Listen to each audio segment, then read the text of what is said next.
Greetings, my fellow enthusiast brothers. Kept you waiting, huh? Well, this is it. The long-forgotten Honda. The SLR 650. The year is 1997, and I'll let you know all about it. Also, there's a Benelli there for a good reason. We'll let you know why.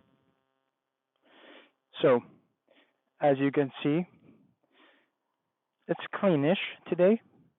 I always try to keep it a bit realistic with how clean my bikes are in the videos. So yeah, let's get riding and talk all about it.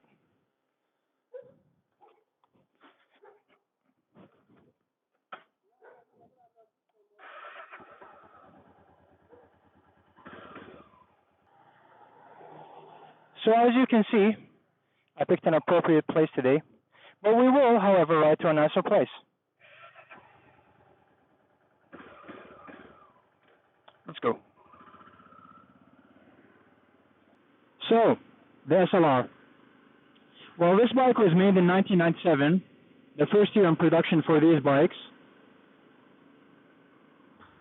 They only made them for around 4 years, from 1997 to around early 2000s. They did change the name, however, in some places to the FX 650 Vigor, which is essentially the same bike, but with a bit more options, like a tiny windscreen and like different gauges with a tachometer. But essentially, what this bike is a more road-oriented Dominator NX 650.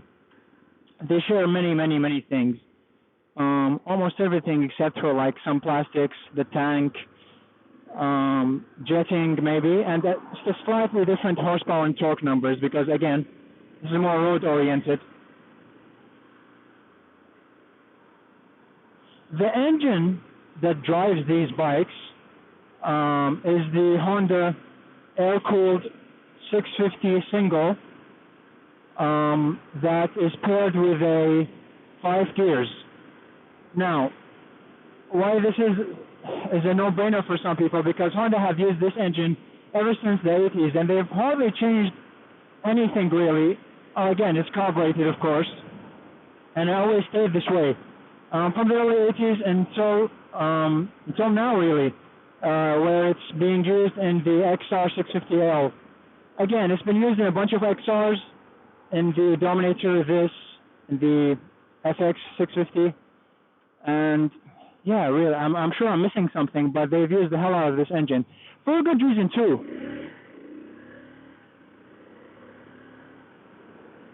You see, it's not the fastest thing in the world, but it can go on the highway, and it's pretty damn reliable, which is what Honda always like to do.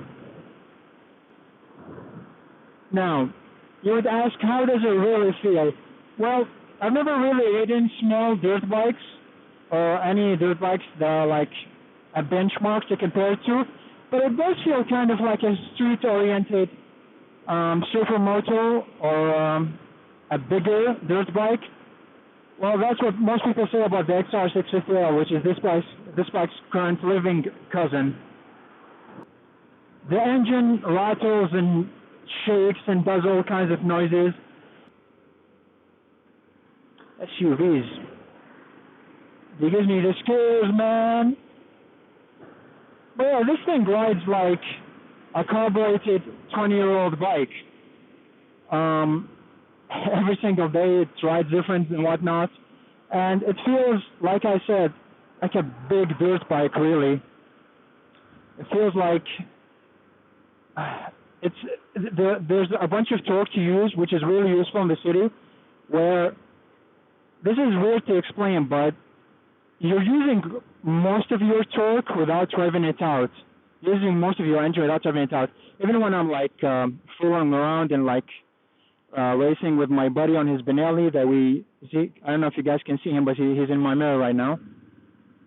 I don't really use I don't rev the engine out because all the torque is really down low. So you're using most of your engine without really pushing it too hard, which is probably why these things have a reputation for being reliable, even though, you know, they still they still need some work here and there.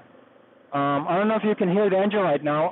I am planning on making a video of just pure sound because I just think these big single 650s have so much character in them. Bikes like this, the KLR 650, the DRZ 650, or is it called the DR 650? The Suzuki one. But yeah, the engine has all kinds of noises and backfires and stuff. Not backfires, but kind of like it coughs back when you let off the gas. And people say these are all normal things, which can be eliminated with like deleting smoke regulations and giving it like different intakes and stuff. But I kind of like it. It idles fine, so that's what I like about it. And yeah, like I said, every day it rides different, which is a turn on for some people, but I think this thing, for me, it has character. It has those wild 90s colors that we'll stop and look at soon. But when I saw this, I just thought, you know what? Bikes are not such a big scene here, so we might as well get something that's super reliable and can just like run no matter what. And that's why I got this. Even though I wanted fuel injection, it wasn't an option for me. For the things I saw, they would have been maybe less reliable on this bike. So I said, you know what, single carbureted, it's not so bad. And to be fair, it's not so bad in reality as well, because I haven't worked on carbureted bikes ever, but I did get to work on this and open it and whatnot, and clean it out and do all sorts of things to it.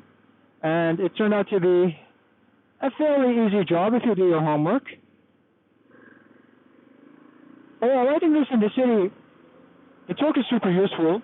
You can mount sidewalks with ease, even with passengers, stuff like these kinds of sidewalks. And bumps are they don't matter. You don't really even brake for them. Even those really huge bumps that cars have to brake for them, otherwise it's going to scrape the whole body, underbody, sorry. Even those ones, you can go like 60 on those things, and you would think a heavy bike might not be happy with those, but it is. Otherwise, I'm fine. So far, so good.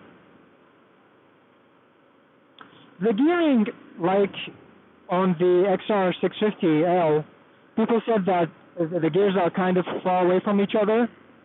I definitely feel that, and also I wish they would have made a 6-gear. I don't know how hard it would have been, but some of these bikes, especially since they said this is like a more road-oriented bike, a 6-gear would have been something really, it would have been a nice addition, because this bike would go like 110 kilometers per hour while it's doing like 4,000 RPMs.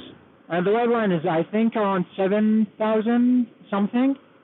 So, by all means, it's probably going to be fine, because I went to a road trip for like 3 hours and it's just like kept going at 4,000 RPMs. And it even overheated the whole time, because it's summer here, and summer here is 44 or 45 degrees or even more in the hot Iraqi sun. Oh yeah, this is where we are, by the way. It's in Iraq. Did I mention that? I feel like I should have. Oh, you guys can look at this, one of the nicer mosques in here. I don't like keep looking to the side. I'm pointing the camera to the right, but my eyes are forward. Yeah, in turns, it's kind of sketchy to go to go turning in high speed with this bike, because the knobbies and the old suspension and whatnot. But let's let these old people pass. You're welcome. You are most welcome.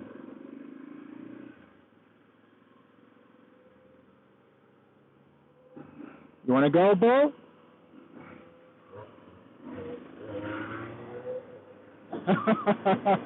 Oh, he's going to piss. This is going to be on YouTube.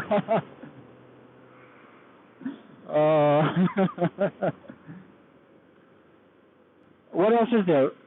The seating position, it is super comfortable. I am around 180 centimeters.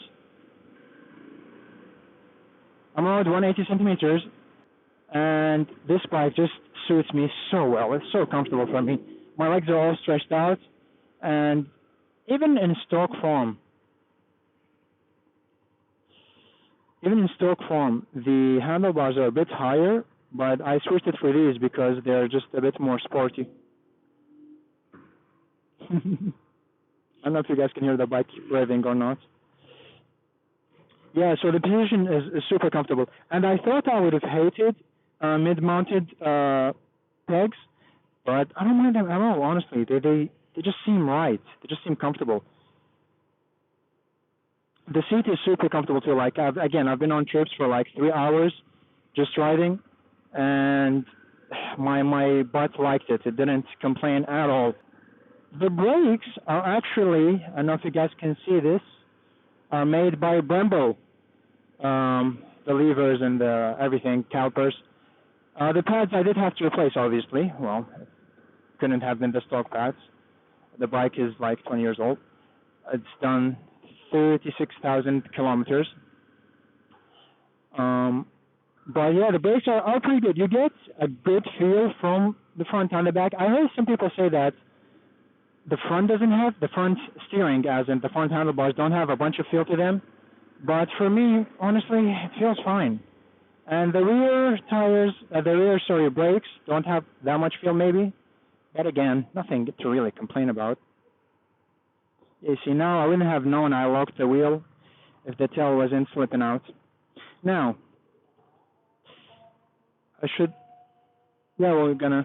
I'm hungry too. He has a pizza on his thingy. Yeah, so the bike, let's turn it off. It's an air-cooled bike in traffic lights.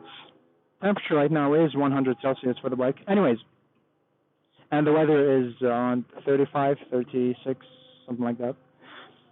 The bike is not exactly well equipped. Again, like the Dominator, but more stripped down, cheaper even.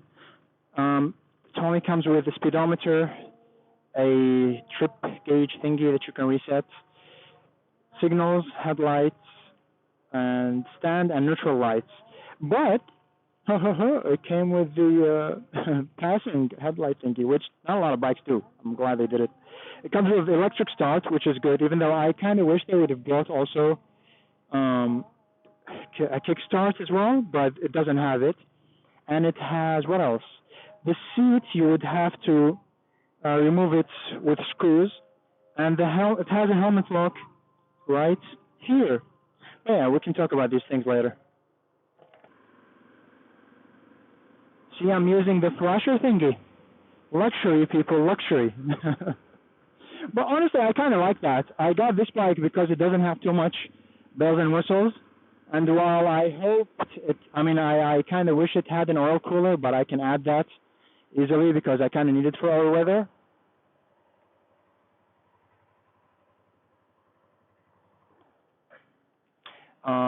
I still like that it's super simple, and not a lot of things can go wrong. Not a lot of electronics. Not too many carburetors to like sync. No radiator to worry about leaking and whatnot. Just bare boned. Some guy's asking for directions.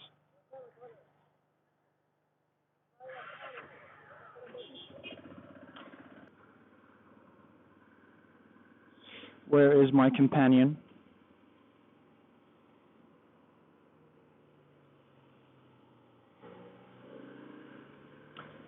Yeah, he's gonna go get us some food while I keep recording for you good people.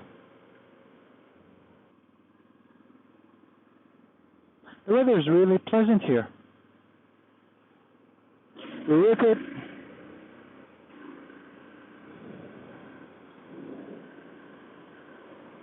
I should probably go slower. Oh, this bike, even though I like smoother stuff, it just has so much character. You can you can really get the rear wheel, you can skid it whenever you want. And just it looks different. Even the styling, we're going to talk about when we park here. It just looks like an 80s bike with 90s technology. Well, realistically with 80s technology. But, okay, with 90s age. So at least it's not 30 years old, it's 20 years old. Late 90.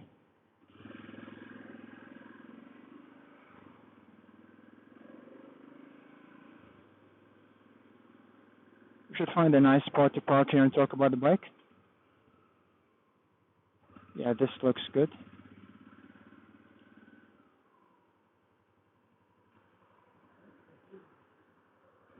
Right. Just to demonstrate, even though no one needs demonstration. Yeah, you guys saw that? How you like me now? All right, in all seriousness, let's talk about the bike. So, here it is. Even magazines back in the day, they said it looks like an 80s bike. And I think that's kind of cool. I really think it looks better than a Dominator. Because, we all like stripped down bikes. And realistically, it doesn't have any plastics except for this thing right here, which you can remove and expose some electronics and stuff, but, you can still hide away. That bee just hit my helmet.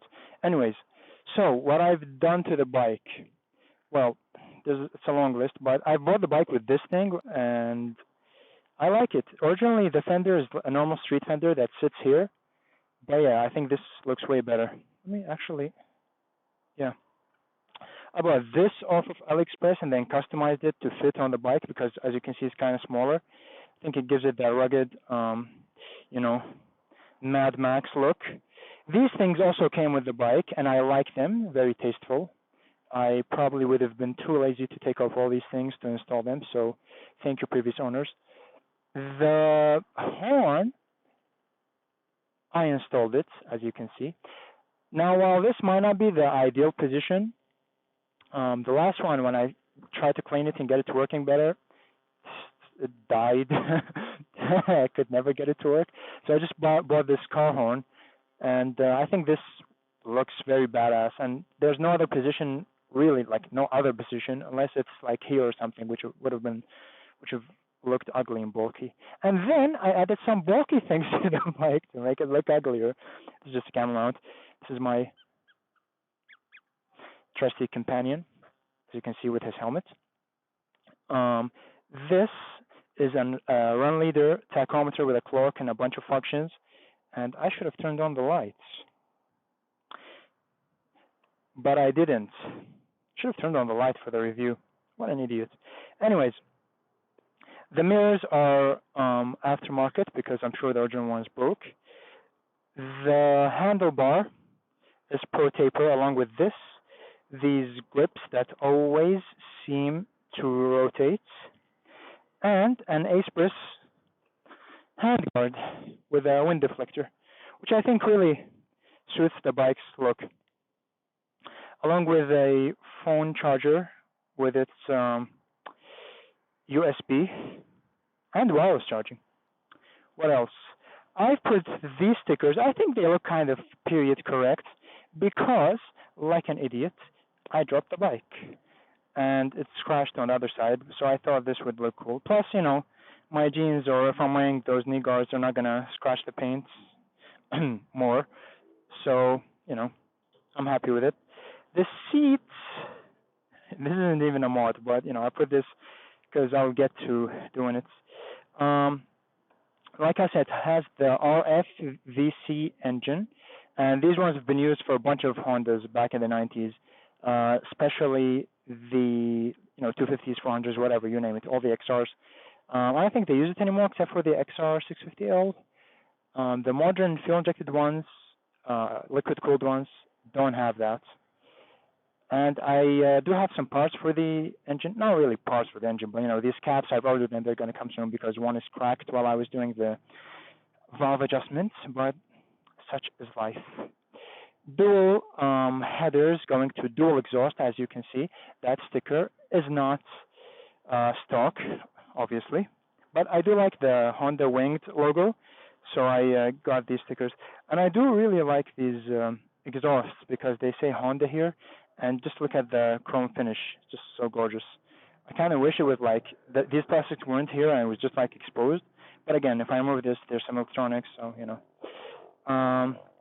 has a petcock with a filter in it, but, those nice filter petcocks that don't have like a pump in them, the pump is inside the carburetor, according to my understanding, so that's good. This was in black. When I dropped it, I cracked it, and I put some glue and painted it again. This thing right here, I like the tool bags on that come with like the RZ 400 SM with just a bunch of those bikes.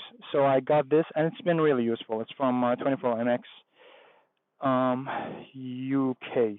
Yeah. What else? Oh yeah, as you can see, Brembo brakes, front and back. Single front disc, obviously single back disc. But I'm just happy it's hydraulic brakes and not hydraulic discs and not drums or anything like that, since they were cheaping out on everything apparently. I did do a lot of maintenance for this bike. I did a head rebuild, obviously valve adjustments and whatnot, and new sparks and all the kinds of those kinds of maintenance. But yeah, that's pretty much it. I liked when I saw it how it had this. I don't know if you guys can see it. This is a nice view, by the way. The yellow with, I wish it would have been blue, but it's purple, but it does kind of suit it. This thing is really useful, but kind of ugly. The hand grabs and the passenger footbags, which have rubber, which a lot of bikes don't, even new ones, are pretty comfortable for passengers. They said the suspension was nice, and it's pretty, like the position of the hand grips, hand thingies is really comfortable.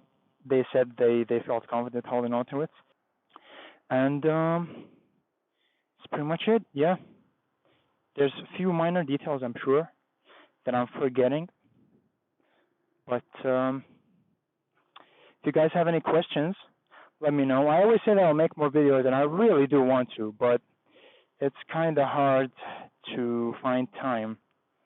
But hopefully I'll make a sound video. I'll make a proper vlog where I show you the city a bit more.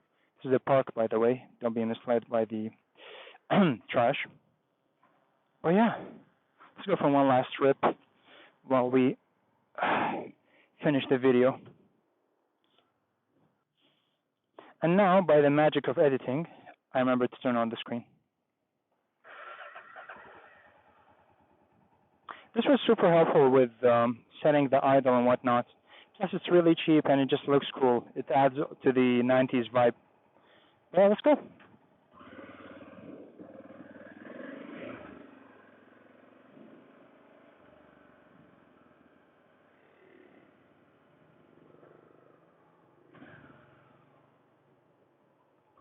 You see, even crossovers don't go over bumps as quickly as these bikes do.